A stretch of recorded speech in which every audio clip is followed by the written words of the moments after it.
Muy buenos días para todos los participantes.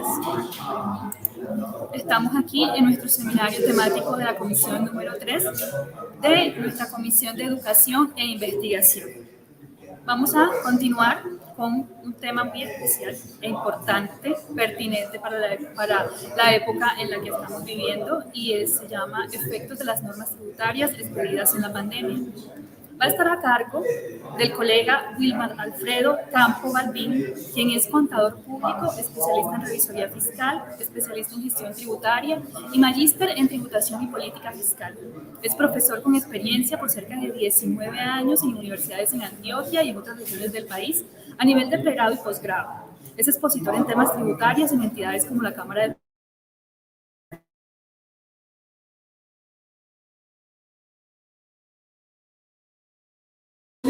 Araucano, Penalco, Antioquia.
Buenos días, doctor Wilmar Campos. ¿Me está escuchando? Es que se fue tu audio cuando estabas haciendo mi presentación y te estaba escribiendo por el interno, no te oía nada. Claro que sí. Creo que tuvimos un inconveniente con la red. Bueno, tú me dirás entonces si arranco ya entonces o qué. Sí, vamos a darle paso a la presentación, pues ya usted nos amplía su hoja de vida. Recordarle a los asistentes que estamos en el seminario temático de la Comisión 3 de Educación e Investigación y que su tema es efectos de las normas tributarias expedidas en la pandemia. Sí, bienvenido Wilmar Alfredo Campo Balbín, le doy la palabra, puede continuar. ¿Están viendo la presentación en este momento? ¿Me confirmas, por favor, Shirley, si ven la presentación? Sí, estamos viendo la presentación. Perfecto, entonces voy a dar inicio. Buenos días para todos. Buenos días para todos los asistentes al 21º Congreso Colombiano de Contadores Públicos, agradeciendo especialmente al comité directivo, al doctor Luis Fernando Martínez, a Shirley por la presentación. Pues nada, en este momento trato de compartir con ustedes esta presentación que recoge pues mi formación y experiencia profesional como contador y también ya próximo a graduarme como abogado este año. Entonces, en materia tributaria resulta de la mayor importancia, dado que tenemos un marco normativo que es el que vamos a revisar en esta presentación. Entonces, a partir de este momento, pues quiero dar inicio a esta sustentación, a esta exposición. En esta agenda vamos a tocar varios aspectos. Es así como, pues, para tener un derrotero que nos sirva de guía orientadora, vamos a analizar los aspectos constitucionales, los aspectos jurisprudenciales. Vamos a hacer una revisión normativa, aunque no profunda ni detallada, pero sí por lo menos específica en cuanto al alcance de las mismas, en cuanto a los decretos y resoluciones que fueron expedidas en el año anterior. Y pues al final haremos una serie de conclusiones y recomendaciones. Obviamente estaré atento también a atender inquietudes del auditorio que a bien tengan hacer al final de mi presentación. Entonces yo le pediré el favor de pronto a Shirley si tienen previsto el tema del espacio de preguntas, entonces para que lo hagamos al final de mi presentación. O sea, lo primero decir que pues Colombia, como sabemos, al fin y al cabo, montado dentro de una estructura de un Estado social de derecho, pues tiene un orden normativo guiado por la Constitución política que nos establece el rigor y el derrotero a seguir frente a las medidas excepcionales, las medidas que se toman frente a los estados de excepción, y no es pues tampoco ajeno a ello las medidas de carácter tributario. Vamos a mirar precisamente cuál es, digamos, la forma en que opera esta expedición de normas durante estados de excepción y cuál es el alcance de las mismas. Vamos a analizar un poco lo que es la Ley 137 de 1994, que es la ley estatutaria de los estados de excepción en Colombia, y también vamos a hacer una revisión de la jurisprudencia. En primer lugar, pues habría que decir que no podemos hablar de estados de excepción en Colombia sin recordar lo que teníamos otrora, es decir, desde el constituyente de 1886, que en Colombia pues tenía previsto el estado de sitio. Lo que significaba era que bajo ese mecanismo excepcional que se volvió recurrente, el Ejecutivo tenía facultades precisas en materia legislativa y de manejo de orden público, al punto que muchas veces se violentaban los derechos fundamentales, se violentaban las garantías constitucionales en nombre del estado de sitio. Y para ser pues muy claros, y seguramente los que vivieron esa época sabemos que prácticamente nuestro país se mantenía en estado de sitio. Ante esta disyuntiva, pues surge el constituyente de 1991 en el marco de la elaboración de la Carta Política, donde pues habría que tomar medidas frente al manejo de esos estados de excepción que, como su nombre lo indica, pues deberían de ser situaciones extraordinarias para atender sucesos extraordinarios, no como se mantenía en otrora en la Constitución de 1886, que era un estado permanente de sitio, que pues no es lo normal, ni lo adecuado, ni lo pertinente para la sostenibilidad de un estado en cuanto a su estructura ideológica y en cuanto a sus garantías para existir como tal, como Estado. Recordemos que pues un estado tiene su identidad frente a otros estados en la medida en que tiene ciertas prerrogativas que lo hacen único y que lo hacen mm, contener el poder del constituyente primario, que es el pueblo, es decir, tener, por ejemplo, la autonomía y el derecho al ejercicio único en el monopolio de la fuerza, por ejemplo. El monopolio de la fuerza se expresa a través de la existencia de unas fuerzas armadas que garanticen el orden institucional. Entonces, eso identifica un Estado, el monopolio de las armas. El monopolio de la fuerza también se puede llamar. Pero también hay un monopolio que es propio del Estado, es el monopolio de la justicia. Un Estado que diga ser llamado Estado y reconocido por los demás o por la comunidad internacional como tal, pues ha de tener un orden normativo, ha de tener una carta jurídica, ha de tener unas instituciones judiciales que castiguen las conductas que ese ordenamiento jurídico prevé como tal y que se cumplan y se respeten además esas normas para el ordenamiento y garantizar el orden institucional. También tiene la característica de un Estado la existencia del monopolio de los impuestos. Indudablemente, pues sabemos que la fuente principal de recursos de un Estado, pues al fin de cuentas son los impuestos. Entonces, en esa medida, pues tener el monopolio de los impuestos implica de alguna forma también garantizar el sostenimiento de los gastos del Estado en la medida en que sus asociados, sus miembros, los que hacen parte de ese conglomerado llamado Estado a través de la nación, a través de, eh, digamos, de las personas que conforman el Estado ubicado en un territorio específico, pues el Estado exige para el sostenimiento de la seguridad y de la justicia, pues exige que haya un pago o un sostenimiento a partir de sus asociados y resulta entonces tener el monopolio de los impuestos. Por esto es importantísimo el tema que nos ocupa, porque finalmente son los impuestos, digamos, el petróleo que garantiza la sostenibilidad de la maquinaria llamada Estado.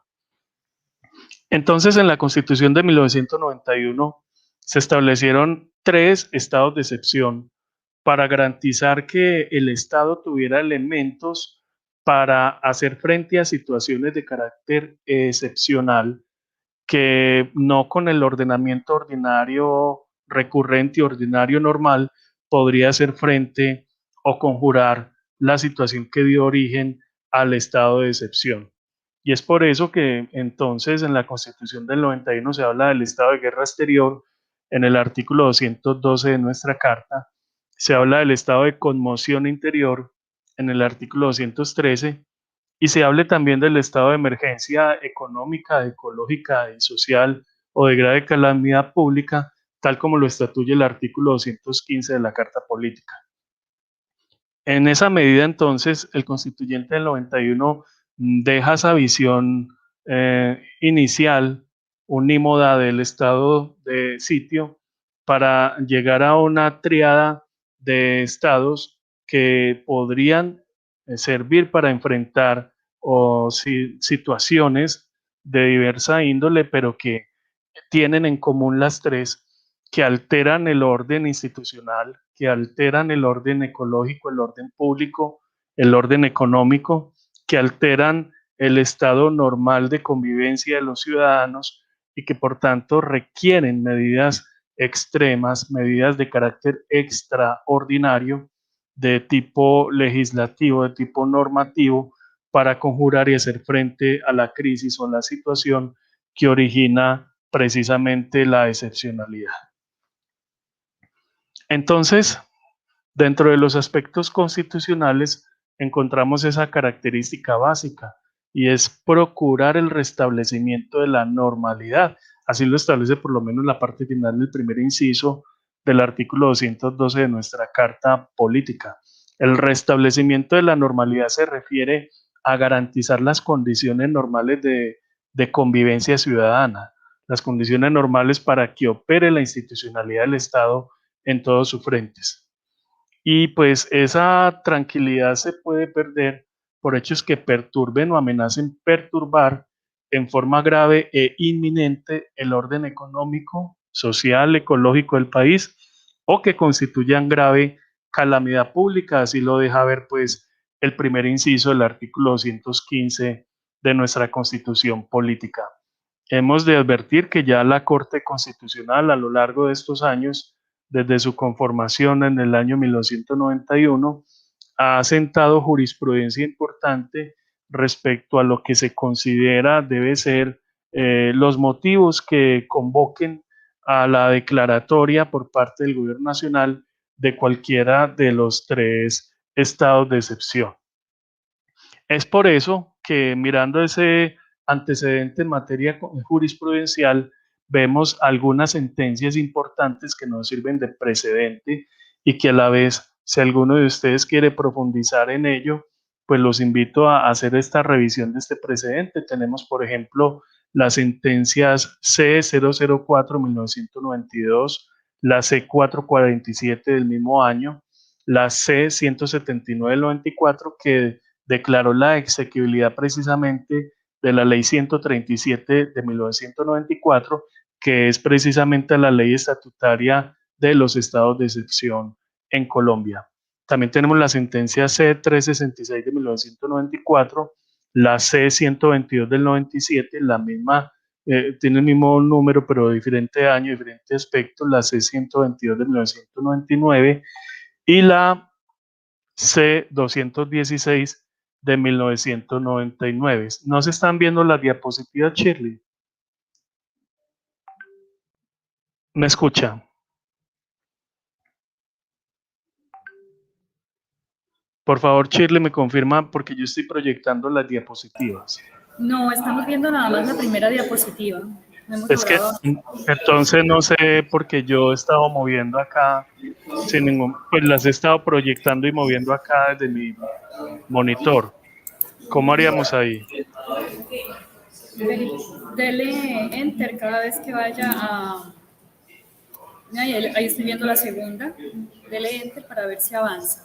Pero voy a ponerlo para que se vea pues en tamaño pantalla completa. Sí, Ahí la está viendo en pantalla completa. Ahí está viendo la siguiente. es. No. Un momentico para que pueda. Entonces no se puede Ahí. proyectar en pantalla completa. Dele pantalla completa para ver si se puede. Inténtalo. No. Eh, No se ve en pantalla completa. no. Continúe así como lo está haciendo para que pueda salir en Bueno, entonces pantalla ahí se completa. ve que cuando paso. Ok, Ahí se sí. ve que pasó. Ahí se ve que pasó, sí, efectivamente. Cualquier Bueno, cosa me entonces estaría avisando. va a tocar hacerlo así entonces. Sí, mejor, sí. Bueno, gracias, Shirley. Ok. Entonces veníamos hablando de estos antecedentes jurisprudenciales. Tenemos también la sentencia C-450 del año 1995, la C-802 del año 2002, la C-565 de 1996, la C-135 del año 2009, la C-156 de 2011 y la C-216 de 2012. Obviamente, en ese punto habría que revisar las sentencias de constitucionalidad que se produjeron el año anterior, precisamente frente a los decretos legislativos que expidió el gobierno nacional con las normas que se originaron a raíz del estado de excepción declarado el año anterior, el estado de emergencia económica, ecológica y social por efecto de la pandemia del COVID. Sin embargo, pues la Constitución del 91, como veníamos hablando, estableció tres controles a los estados de excepción. Es decir, no solamente definió y diferenció tres situaciones de orden excepcional, sino que al mismo tiempo estableció tres tipos de controles diferentes y que se pueden ejercer de manera concomitante al establecimiento de un estado de excepción, cualquiera de ellos tres. Entonces viene a ser un control de tipo constitucional que lo ejerce precisamente el máximo tribunal de la jurisdicción constitucional, es decir, nuestra Corte Constitucional, de manera preferente.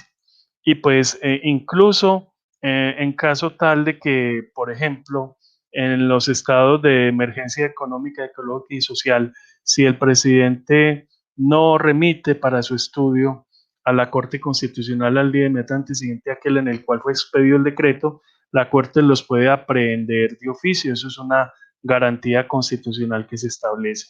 También hay un control de tipo legal ejercido por el máximo tribunal de la jurisdicción de lo contencioso administrativo, es decir, del propio Consejo de Estado. Y también se establece un control político a cargo del poder legislativo. Recordemos que Colombia, por ser un país, una república unitaria, tiene un solo centro de impulsión política que en este caso ejerce el poder legislativo, la rama legislativa, en cabeza precisamente del Congreso de la República.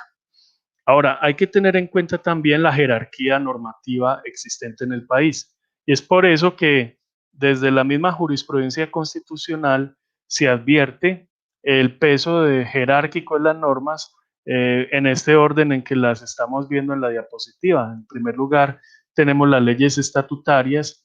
En segundo lugar, tenemos las leyes orgánicas. En tercer orden jerárquico, tenemos las leyes marco.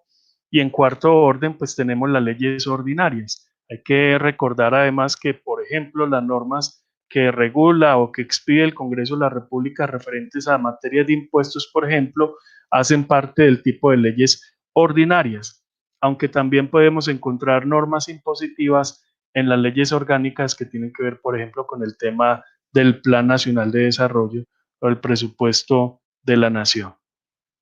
Y es precisamente lo que vemos en este slide, donde esas cuatro tipos de leyes tienen un origen constitucional y pues por lo menos en las leyes estatutarias regulan aspectos relacionados con los derechos y deberes de las personas, regula aspectos relacionados con la administración de justicia, con la organización y régimen de partidos y movimientos políticos y el estatuto de la oposición y de las funciones electorales, regula aspectos relativos a las instituciones y mecanismos de participación ciudadana, como el referéndum, por ejemplo, el plebiscito, regula aspectos relacionados con la igualdad electoral entre los candidatos a la presidencia de la República.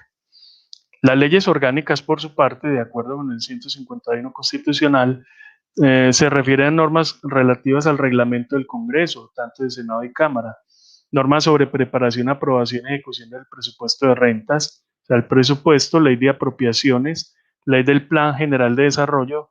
Fíjense que la Constitución del 91 fue muy enfática en sostener que en materia electoral no se vota por un candidato, sino por un programa de gobierno, y al fin de cuentas ese programa de gobierno se esquematiza, se vierte en lo que se conoce como un plan general de desarrollo, que cada gobernante tiene su propio plan de desarrollo y lo somete a discusión en el Congreso de la República. Las leyes relativas a la asignación de competencias normativas de las entidades territoriales también son leyes de tipo orgánico. En las leyes marco se entiende, de acuerdo con la jurisprudencia constitucional, que se está refiriendo a disposiciones generales que regulan actividades específicas. Por ejemplo, definen objetivos y principios sobre los cuales se desarrollan esas actividades. Por ejemplo, las normas relativas a la política de crédito, las normas relativas al comercio exterior, normas sobre cambios internacionales, el régimen aduanero, la actividad financiera de captación y colocación de recursos del público, la remuneración de las prestaciones sociales de los servidores públicos. Entonces, leyes, por ejemplo, como la ley del crédito público que establece el endeudamiento del Estado, es una ley marco, ¿cierto? La ley, por ejemplo, que regula, o el decreto que regula el régimen aduanero, haría parte de una ley marco, aunque no tiene la categoría de ley, pero tiene el alcance de regular el tema aduanero y de comercio exterior. Y ya pues las leyes ordinarias son aquellas que regulan aspectos que no están previamente definidos en las anteriores, es decir, el grueso de las disposiciones que emanan del Congreso de la República. Y pues en los aspectos legales, detengámonos un poco en lo que es la ley estatutaria de los estados de excepción, que en Colombia precisamente fue y todavía está vigente la ley 137 de 1994. En el artículo 47 de esa ley se habla de las facultades y dice que bajo los estados de excepción el gobierno podrá decretar o emitir decretos con fuerza de ley. Y esos decretos con fuerza de ley están destinados exclusivamente a conjurar la crisis y a impedir la extensión de los efectos. Entonces vemos acá precisas facultades legislativas que ya desde el 215 constitucional se advierten como posibles competencias dadas al gobierno nacional bajo los estados de excepción. Entonces, estas materias que regulan el gobierno nacional a través de los estados de excepción, lo hace a través de la facultad legislativa de que lo inviste el ordenamiento constitucional. Y entonces el parágrafo de ese artículo 47 también es muy contundente en señalar que durante esos estados de excepción el gobierno podrá establecer nuevos tributos, crear nuevos tributos o incluso modificar los que ya existen. Y pues con una condición muy específica y que creo pues que lo vimos muy claramente el año anterior con la declaratoria del estado de excepción, y es que la temporalidad, esas normas que se refirieron a la creación de tributos o la modificación de los existentes, tenían una temporalidad y esa temporalidad estaba marcada por la vigencia fiscal en la que fueron expedidos. De la única manera en que esas disposiciones podían continuar vigentes para vigencias posteriores sería por medio de una ley que emanara del Congreso de la República para que tuvieran el carácter de permanente. Es así como, por ejemplo, vimos algunas disposiciones que se expidieron después de la terminación de la declaratoria del estado de emergencia y que configuraron una disposición permanente, por ejemplo, en lo que respecta al tratamiento del IVA en los servicios, algunos servicios que trató de impulsar el gobierno para hacer frente a la crisis, como el tema del sector turístico o el impuesto al consumo en los bares y restaurantes. Entonces, fíjense que hubo necesidad de una ley ordinaria que extendiera esos beneficios y que se habían dado inicialmente a través de los decretos legislativos. Esto pues de acuerdo con el parágrafo del artículo 47 y recordemos, y me devuelvo un poco a la estructura jerárquica de las normas, fíjense que la ley estatutaria de estados de excepción está en primer orden frente a las leyes ordinarias. Y las leyes ordinarias, pues, son las que regulan, por ejemplo, el aspecto impositivo. Entonces, esto para decir que, de acuerdo con la ley estatutaria de estados de excepción, esa temporalidad es una característica que debe de permanecer vigente a la hora de establecerse los controles por parte de, digamos, el mismo Congreso de la República, la misma Corte Constitucional o el Consejo de Estado, que eran las entidades que ejercen el control bajo las medidas excepcionales. Ahora bien, la sentencia C670 del 2015 nos habla, por ejemplo, de los requisitos que deben surtir la convocatoria a un estado de excepción. Y pues dentro de esos requisitos hay un presupuesto fáctico, es decir, se refiere a los hechos que son sobrevinientes o extraordinarios que precisamente darían las facultades para su declaratoria. Y esos hechos sobrevinientes o extraordinarios deberían de tener la expresa característica de alterar el orden público económico, el orden público social o ecológico, o pues los hechos que constituyen los estados de conmoción interior o de guerra exterior. Acordémonos que en Colombia pues no se ha utilizado, gracias a Dios, hasta ahora el estado de guerra exterior, por más que pues, nuestro país ha estado en conflicto desde siempre, ¿no es cierto? Pero lo cierto es que el estado de guerra exterior se predica desde el enfrentamiento o la confrontación bélica con otro estado, bien sea por una agresión de un estado hacia el nuestro, o bien sea por la agresión de parte de nuestro estado a otro estado.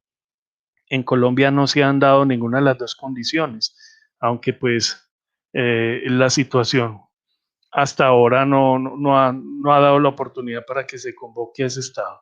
Sin embargo, sí hemos tenido el estado de conmoción interior y en ese estado de conmoción interior, pues precisamente creo yo que la Corte Constitucional a través de la sentencia C802 que le mencionaba, pues hizo un análisis muy profundo sobre la necesidad y los juicios en las que se basó en su momento el gobierno para decretar la conmoción interior. Entonces hablan de los tres juicios en esta sentencia, es el juicio realidad, el juicio de identidad y el juicio de sobrevivencia. La sobrevivencia tiene que ver con situaciones de fuerza mayor que no son posibles controlar dentro del marco ordinario normal del Estado Social de Derecho y que se hace necesario pues dotar al Ejecutivo de unas herramientas de carácter legislativo para hacer frente a la situación y poder conjurar la extensión de los efectos que dieron lugar a la declaratoria de excepción. Ese juicio de realidad entonces es ese presupuesto fáctico.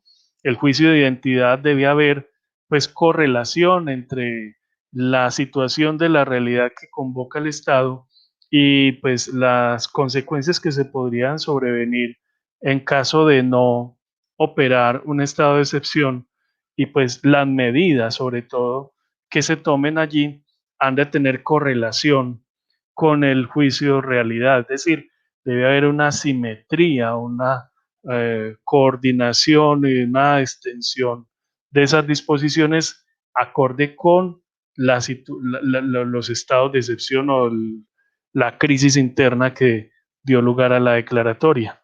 Es decir, no se pueden emitir disposiciones que vayan más allá del mero control de los efectos y la conjurar la crisis. Por eso es muy importante, y diversas jurisprudencias de las que hemos hablado se refieren a que debe haber unos límites consagrados también en la misma Constitución política al alcance de los estados de excepción. Por ejemplo, esos límites están dados por las siguientes condiciones. En los estados de excepción no se pueden violentar ni limitar los derechos humanos ni las garantías fundamentales. Bajo los estados de excepción le es prohibido totalmente al Ejecutivo iniciar juicios a civiles a través de la justicia penal militar. Y bajo los estados de excepción le queda vedado al gobierno nacional tomar medidas tendientes a, digamos, desmejorar las condiciones laborales de las personas del territorio. De manera pues que esas tres características son bien particulares y bien claras, definidas desde la misma Constitución. No afectación de garantías ni derechos fundamentales, aunque también ha dicho la Corte que hay derechos que no son absolutos. Por ejemplo, lo que estamos viendo ahora con efecto de la pandemia. Y fue una de las razones que motivó la declaratoria del estado de excepción, y era procurar el confinamiento de las personas. Mire que aquí en la Constitución se garantiza la libre movilidad de las personas, pero ese derecho no es absoluto, y tanto no es absoluto que hubo necesidad de una disposición de carácter constitucional para prohibir la aglomeración de personas o el tránsito de personas en el espacio público, precisamente para hacer frente a la crisis, en este caso a la emergencia sanitaria ocasionada por la pandemia que originó el COVID-19. Entonces miren cómo estos estudios y esta jurisprudencia de la Corte se ha hecho notoria y pues ha marcado pautas para que el Ejecutivo pueda actuar dentro del marco de los estados de excepción conforme no solamente a las disposiciones legales a través de la ley estatutaria, sino también con la jurisprudencia que ha marcado, digámoslo así, un derrotero al fin de cuentas, de acuerdo pues con nuestra propia carta y la jurisprudencia constitucional, pues esta jurisprudencia forma parte del control de legalidad y forma parte del grueso de normas que hacen parte o conforman lo que se conoce como el bloque de constitucionalidad de la Carta. Ahora bien, en el artículo 214 de nuestra Constitución, entonces establece que esos decretos legislativos que expide el gobierno nacional tienen unas características especiales aparte de las que ya hemos mencionado. No se pueden interrumpir el funcionamiento de las demás ramas del poder público, es decir, no se puede suspender el Congreso, no se puede suspender la judicatura ni la administración de justicia, ni se pueden eliminar las jurisdicciones que la Constitución ha establecido, que la jurisdicción ordinaria, la jurisdicción penal, la jurisdicción penal militar, es decir, no solamente las jurisdicciones normales y ordinarias, sino las especiales. Y entonces, una vez se da la emergencia, el gobierno pues tendrá que declarar restablecido el orden público y como consecuencia de ello, pues levantará el estado de excepción. Indudablemente la Constitución establece una responsabilidad del gobierno por las medidas tomadas que pudieran afectar, digamos, el desarrollo mismo de la economía del país. Y pues obviamente lo que vivimos el año anterior fue una situación sui generis a nivel incluso mundial, a nivel global, y pues cada estado del mundo tomó sus medidas para conjurar la crisis de acuerdo con sus propias herramientas jurídicas. En Colombia, entonces, el gobierno nacional hizo uso de la declaratoria del estado de excepción por la emergencia económica, ecológica y social. Ya habíamos hablado del control de constitucionalidad, que lo podía ejercer la Corte por remisión expresa del Ejecutivo o por aprehensión, es decir, en caso tal de que el Ejecutivo no hubiera dado tránsito de las normas a la Corte de oficio lo podría haber hecho sin ningún problema. Ahora, en materia tributaria es importante resaltar lo que establece el inciso tercero del artículo 215 de la Constitución y que es coherente pues con el artículo 47 de la Ley Estatutaria de Estados de Excepción, la Ley 137 del 94. Ya hemos advertido pues que esa excepcionalidad tenía que ver con la temporalidad de las medidas.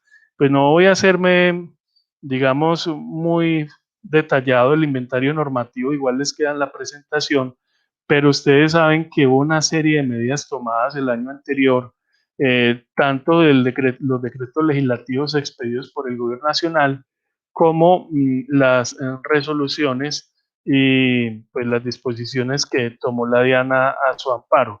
Frente a eso, pues tendríamos que señalar varias cosas.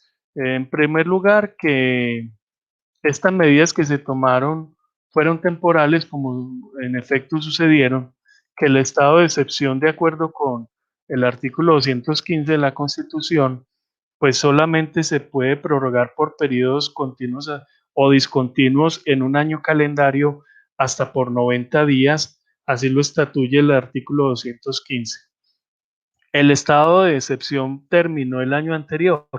Lo que no ha terminado es el estado de la emergencia sanitaria que precisamente fue promulgada por el Ministerio de Salud y la emergencia sanitaria todavía sigue vigente. De hecho, en estos días lo anunció el gobierno nacional que se extendía hasta el próximo 31 de agosto.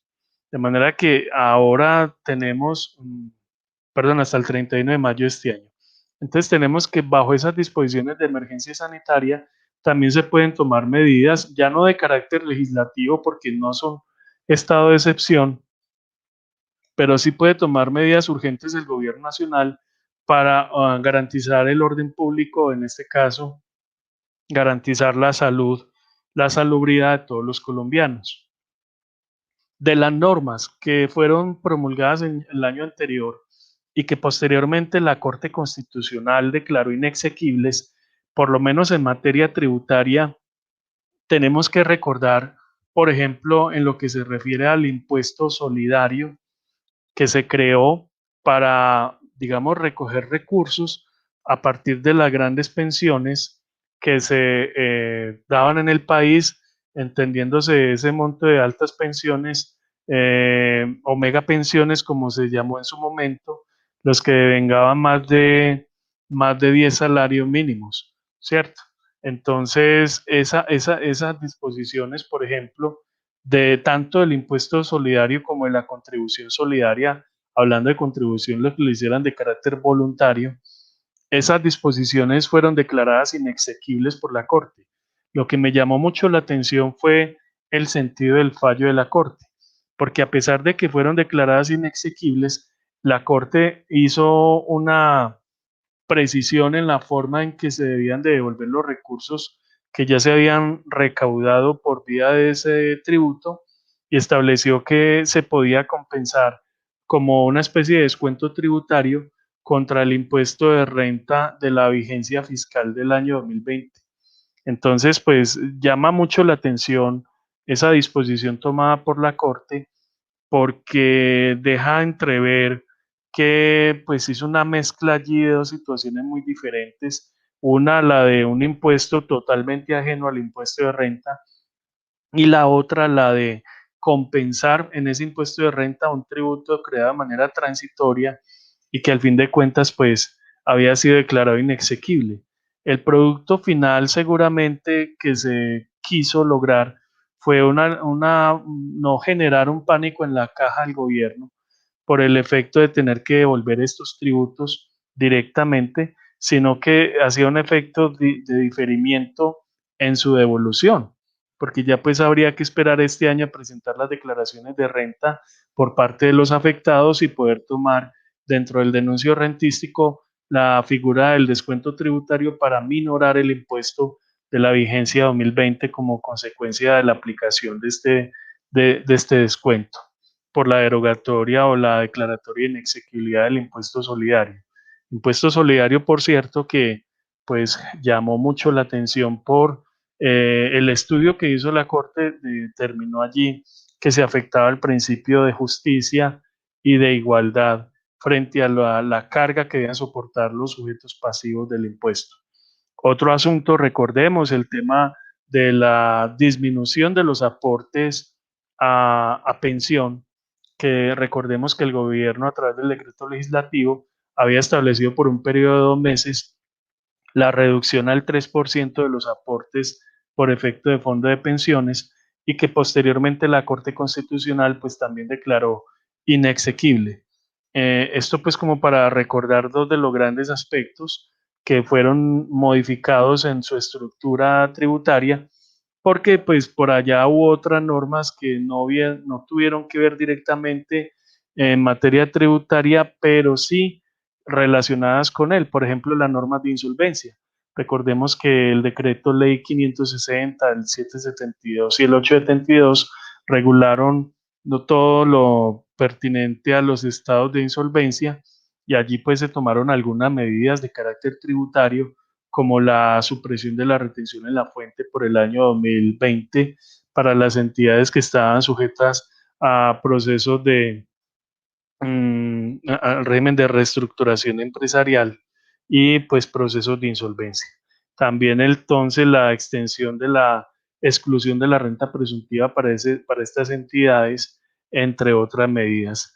Llama la atención que en materia de IVA, por ejemplo, se decretaron muchas exenciones durante el año 2020 a la fabricación, a la comercialización de productos e insumos relacionados con aseo y salud, que posteriormente pues fueron declarados exequibles por parte de la Corte, pero con la condición de que si se pretendía lograr su permanencia, pues ya tendrían que ser llevados al Congreso de la República, como en el efecto lo fue para algunas disposiciones de carácter de exención o de exclusión de IVA, como lo vimos también en el tema de algunos servicios sometidos al impuesto al consumo, como los servicios turísticos, los servicios de bares y restaurantes, particularmente en los turísticos en el IVA y en los de bares y restaurantes con el impuesto nacional al consumo.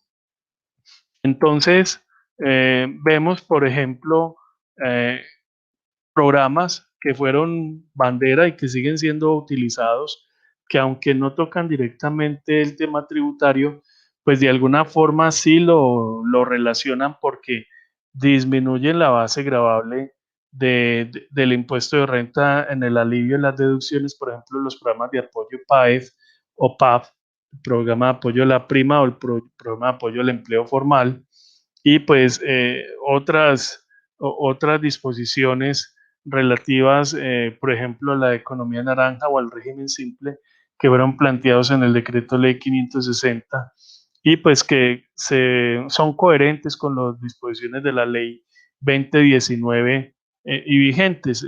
Hubo temas, por ejemplo, que quisiéramos advertir una buena intención del gobierno, pero que finalmente no se logró el propósito y fue las devoluciones express.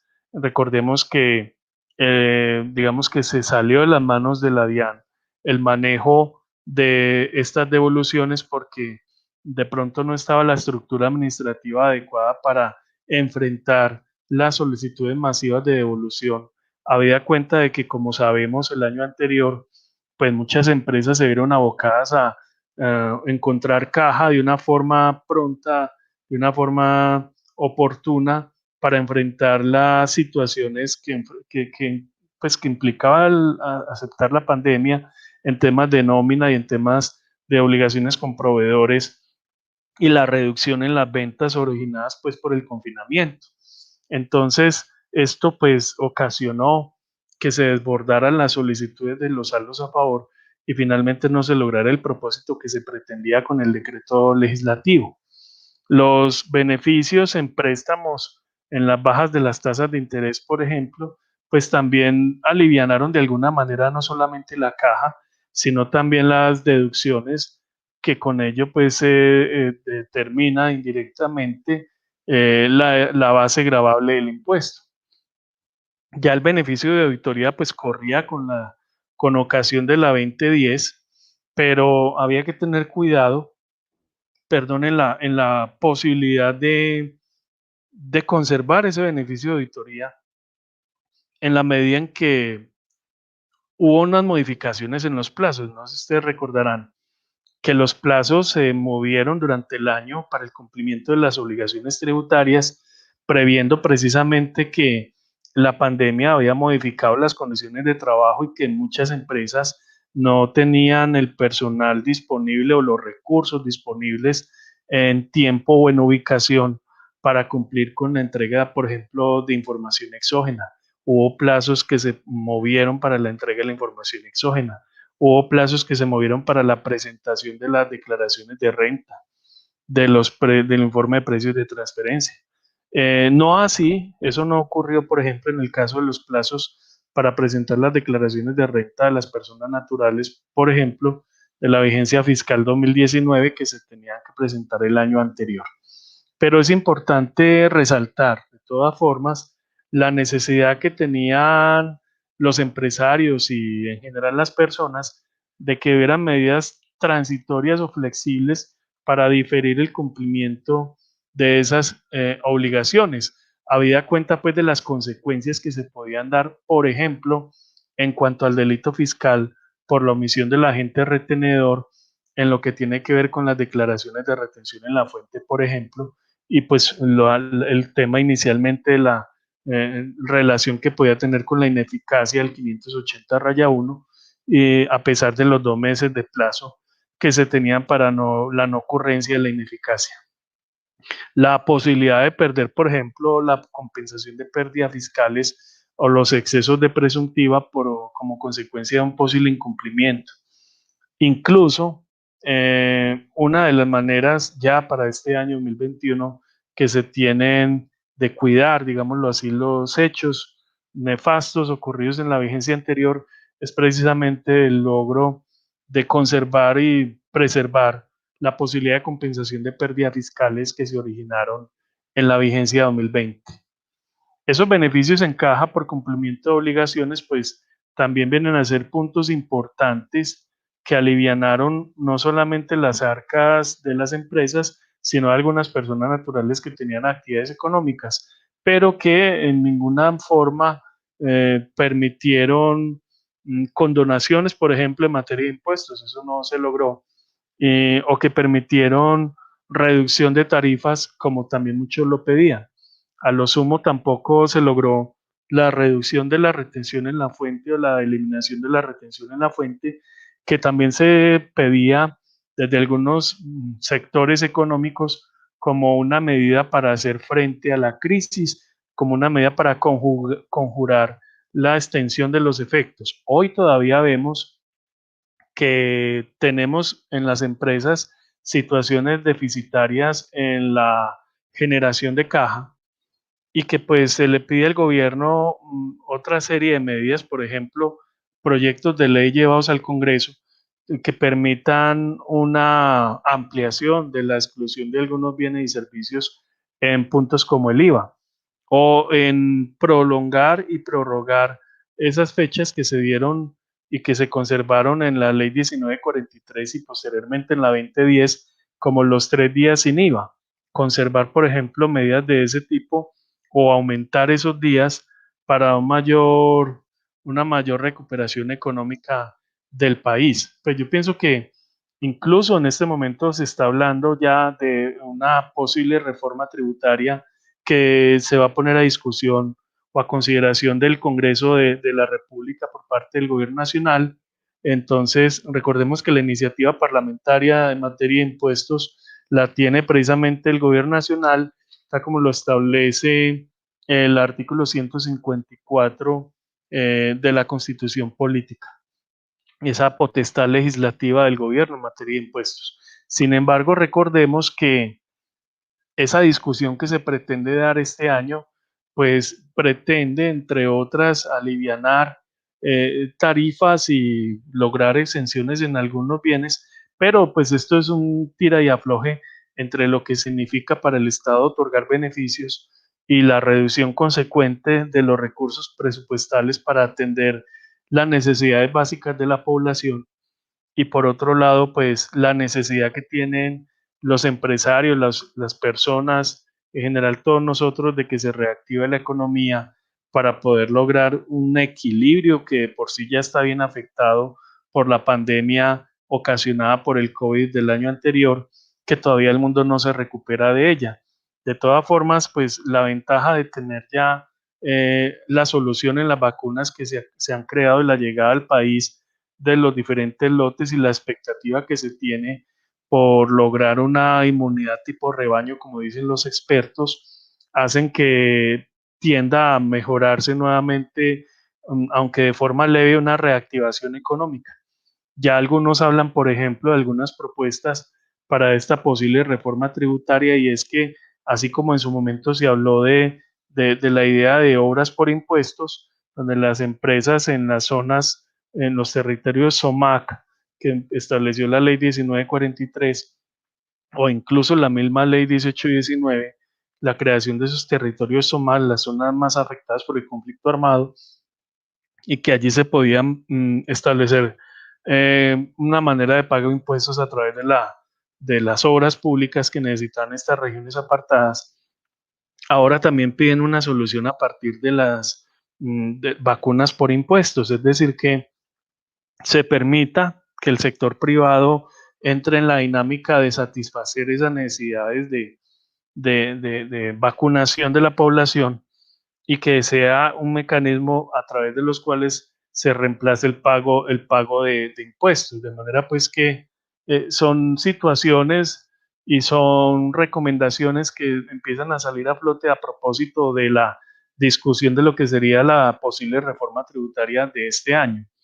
Pero frente a lo que ocurrió en el año anterior en materia tributaria, pues queda muy claro que esa andanada de decretos legislativos que se expidieron y que todos fueron objeto de revisión por parte de la Corte, dejó entrever que para nada es, digamos, acertado en un Estado social de derecho lograr que el Estado entregue o unifique su poder en una sola rama del poder público. Hacen falta, digamos, la correspondencia del equilibrio de poderes. Es pertinente que en un Estado social de derecho como el nuestro se garanticen los derechos fundamentales, se garanticen las condiciones fundamentales de convivencia ciudadana y que se garantice por antes que nada el derecho a la vida y a la salud de los colombianos. Sin embargo, pues medidas excepcionales tomadas como las que se tomaron el año anterior, considero pues muy juicio personal que eran necesarias para poder conjurar la crisis, que se pudo haber hecho más, obviamente, pero siempre vamos a mirar lo que queda faltando, pero creo yo que en términos generales y desde mi óptica simplemente académica, digámoslo así, de experto en el tema, considero que si bien hubo medidas que se tomaron de una forma apresurada, pues también era cierto que la situación era única, sui generis, y que los estados, no solamente en Colombia, sino en todo el mundo, se estaban enfrentando a situaciones nunca antes vistas, por lo menos en la historia reciente del mundo, para conjurar una crisis de esa magnitud y que pues sus efectos se van a seguir presentando porque el decrecimiento de la economía y el retroceso en el desarrollo económico, no solamente de Colombia, sino de muchos países del mundo, hace repensar pues las expectativas y las metas de crecimiento económico con relación al futuro. En materia tributaria, digámoslo así, ese fue pues como el panorama más expedito, la temporalidad de las medidas, la no reversión de efectos ya logrados en reformas anteriores, la disposición temporal de esas medidas y la inclusión de otras a través de las leyes que se promulgaron después de conjurada la crisis del estado de excepción. Esa pues es como en grosso modo mi presentación en estos aspectos y pues estaré atento a los comentarios o las preguntas que a bien tengan a hacer a partir de este momento. Shirley, quedo entonces atento a esas inquietudes.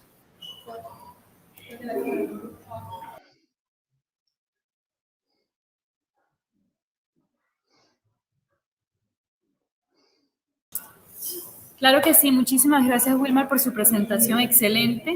De hecho, aquí los participantes están diciendo que excelente presentación, que si les vamos a Muchas hacer llegar las gracias. diapositivas, claro que sí, ¿cierto? Vamos a tener Claro que que sí. hacerles llegar la presentación y también les queremos hacer llegar efectivamente el video para que tengan acceso a verla nuevamente.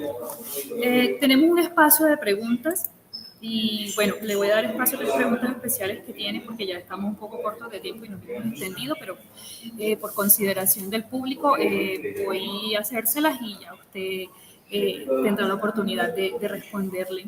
La primera pregunta que tengo dice, ¿cuál de las normas tributarias expedidas en la pandemia se puede considerar no pertinente por afectar la economía a pesar de que se hizo como una medida de emergencia para favorecer a las personas o a las empresas? Bueno, pero es una pregunta muy amplia, muy abierta, pero yo podría decir que considero que, como lo dijo la Corte, en el caso, por ejemplo, de la revisión de los aportes pensionales, yo diría que es una medida contraproducente porque si bien tenía el efecto de alivianar caja, pues por otro lado tenía un efecto un poco más adverso, que era la reducción de las bases para lograr la pensión de las personas que están en ese trámite o en ese trance de lograr una pensión. A mí me parece que medidas que sean conducentes a modificar las condiciones de favorabilidad en materia pensional, por más que tengan un propósito noble como lo tenía el tema de la reducción de caja, el alivianamiento de la caja, no creo que era lo más pertinente y estoy de acuerdo con la inexequibilidad que dio la Corte. Y por el otro lado, pues me parece que medidas tendientes a modificar el IVA en algunos productos debía haber sido más preciso. De hecho, el gobierno nacional suele confundir, por ejemplo, a través de las normas, lo que es un producto exento con un producto excluido.